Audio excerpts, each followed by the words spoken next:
Dun, dun, dun, dun, dun.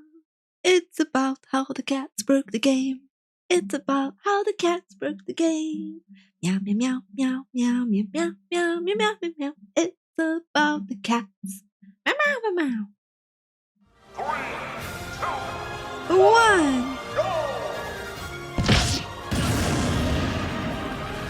House cat versus house cat. TierZoo, let's go! This game's tier list can seem pretty set in stone sometimes, but in reality, major shifts in the meta can happen extremely quickly, especially when new resource hotspots and points of interest open up.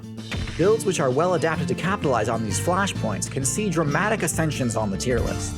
One such event occurred when humans unlocked the food storage ability. This greatly improved the humans' survivability by giving them a consistent source of XP even during harsh winters or famines. That is, if they could defend their stockpiles. These stashes were incredibly valuable, and could easily support entire colonies of rats and sparrows if improperly guarded. And while these Neolithic humans did have some techniques they could use to try and protect their precious grain on their own, ultimately their saving grace came in the form of a previously low-tier predator build that was barely scraping by in the North African savanna. The wildcat, a build which, once domesticated, would go on to become one of the most oppressive, overpowered predators in the Yo, my cat does that. Like, whenever I throw a ball at her, she just jumps up to catch it. Same with Kibble. She's just like, wow, wow. Current meta. But what is it about the house cat that makes it such a dominant threat? And how was it that the wildcat became better suited at taking advantage of pest infestations than other builds? To really explain the success of the house cat, we need to go way back and start our story just after the Miocene balance patch. This update granted mammals access to a new ability called Carnassial Teeth, a side grade of the Dentition skill tree, which allows users to gain bonus XP from carcasses and carrion sources. Did you know that I have a saber tooth form cat? I need to post artwork for it more often. It really is pretty. This may seem like a minor thing, but it completely changed up the metagame and made hyper-carnivorous builds a lot more viable, giving rise to a new archetype called the Carnivoran, a group which includes many of the most popular predator builds in the current meta. Carnivorans are divided into two factions. I like how the cat is eating what looks like salami. I guess it's like raw meat, but it looks like salami for some reason. Caniforms and feliforms. Caniforms are more generalist in nature and invest a lot into the olfaction skill tree, letting them track the scents of whatever they need, be it scavengable carrion, prey, fruit, honey, water, or teammates, from a great distance. They also tend to have a lot of stamina, allowing them to run for long distances without tiring. Feliforms, on the other hand, doubled down on the Carnivoran archetype's original strategy. They spec'd into even more abilities meant to crank up the efficiency of the hyper-carnivore game plan. The ability Tongue Papillae allows felids to extract even more value from fresh kills. Instead of investing heavily into scent-based sensory power, feliforms tend to focus more on their hearing and eyesight abilities. This doesn't help them scavenge, since things like carcasses and berries don't make sound, but it does make them incredibly good at detecting hidden prey. Also, in keeping with the Carnivoran's first major advancement, feliforms also focus a lot more heavily on specialized dentition, optimizing their bite attacks to deal massive puncture damage, and more effective. I felt that one. My cat sometimes likes to like chomp on my leg. Very rarely, but she likes to like hunt the leg. And it was just like, ha!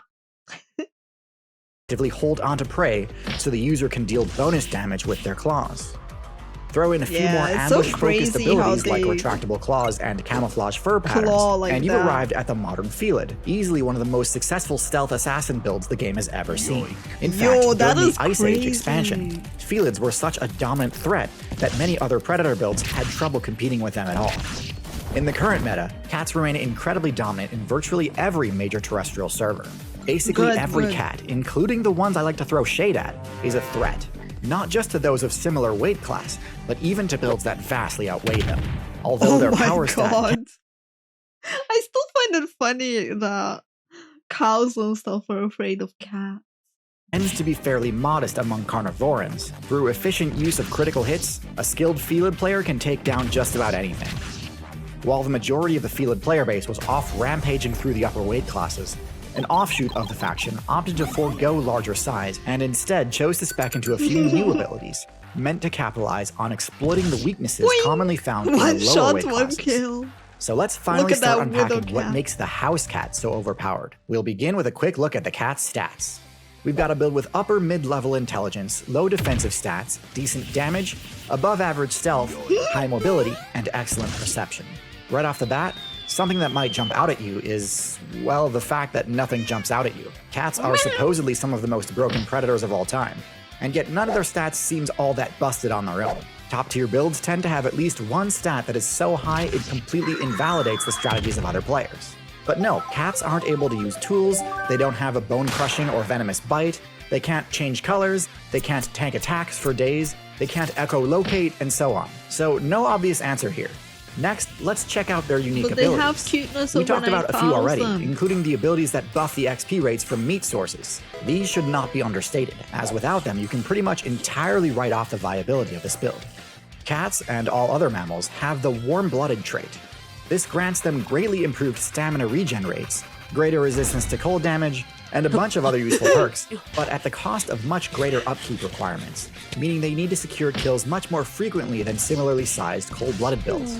Without these abilities granting the cat bonus XP from meat, it would be very difficult for them to keep up with their energy needs, even with how efficient cats are at hunting. Cats can... I gotta say, I haven't seen cats actually fishing. That looks like rare footage right there. I did have cats that liked swimming, so I can see it. They're like domesticated cats, not the wild ones. Can also move extremely quietly due to their soft toe pads and retractable claws, enabling them to easily get within striking range of prey through smart use of cover and line of sight. But okay, all types of cat, large and small, have those abilities. How about something more unique to house cats? For that, let's look at their primary perception-based ability, slitted pupils. This ability grants house cats extremely precise depth perception, greater than all other felids. Interesting. This allows them to perfectly judge the optimal pouncing distance. Not my cat! Freaking Shub, as much as I love him, I swear, he's like... half the time he misses his distance calculations, or he's very afraid. And I don't know why he's afraid. He like goes back and forth, like rocks himself like 10 times before doing one jump. I've never met a cat that was so scaredy of like going places. And I had the vet check his eyes, and there's nothing wrong with him. Increasing their odds of landing an immediate critical hit and incapacitating their target before it has a chance to respond. Batted mouth, so even though the house cat's base damage isn't broken in and of itself, when a house cat goes on the offensive, it can certainly look that way.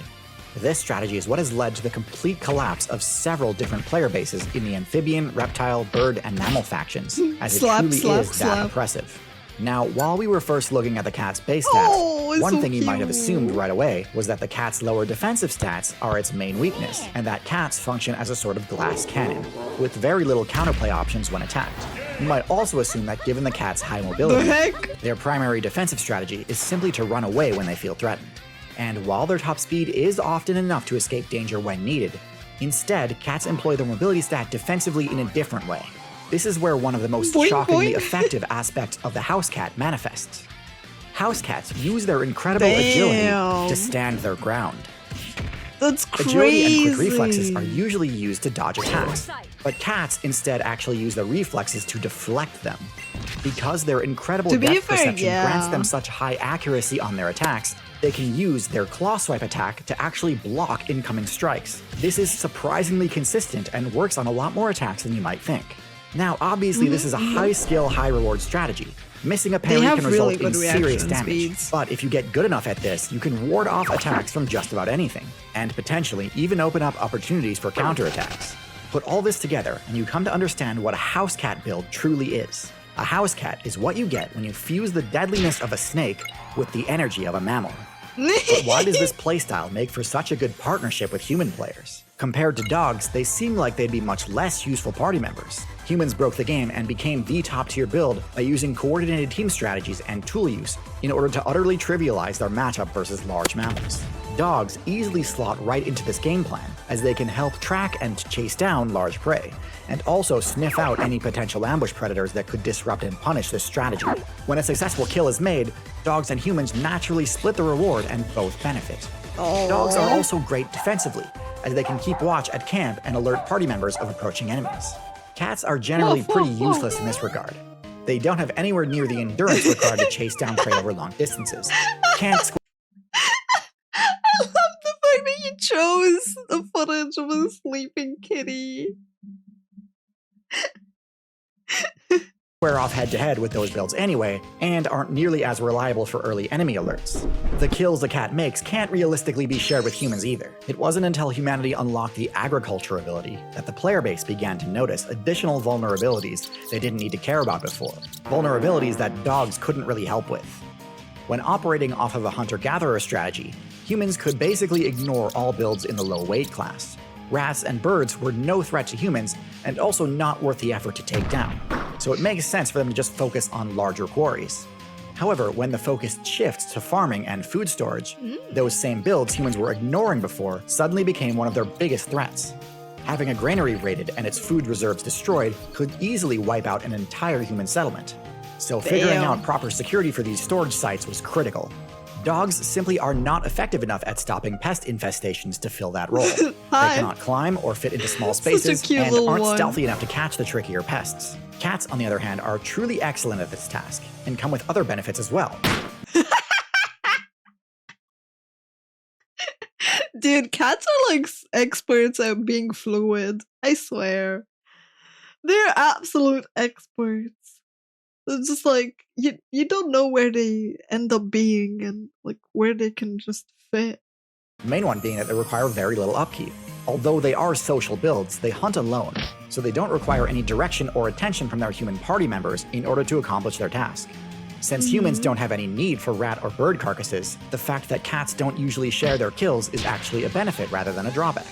The only thing cats really require from humans is to share in the shelters they construct. In the wilderness, cats typically use burrows, hollow stumps, or caves as their home bases. But these are vulnerable to attacks. Human settlements are significantly safer. Speaking of safety, even though cats are extremely lethal hunters, they pose very little danger to humans.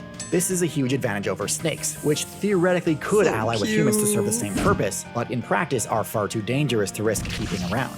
The fact that cats are warm-blooded and therefore need to eat more frequently than snakes is also a benefit rather than a drawback for humans, since it means they need to stay on task and keep their guard up. So, while it is common to see players debate which build makes for the better addition to a human player's party, the correct answer is actually both. Yep. Dogs are a huge help in the large creature matchup. Yep. Just get both. It's like, I grew up with both. I can recommend. While cats cover your weaknesses in the small creature matchups.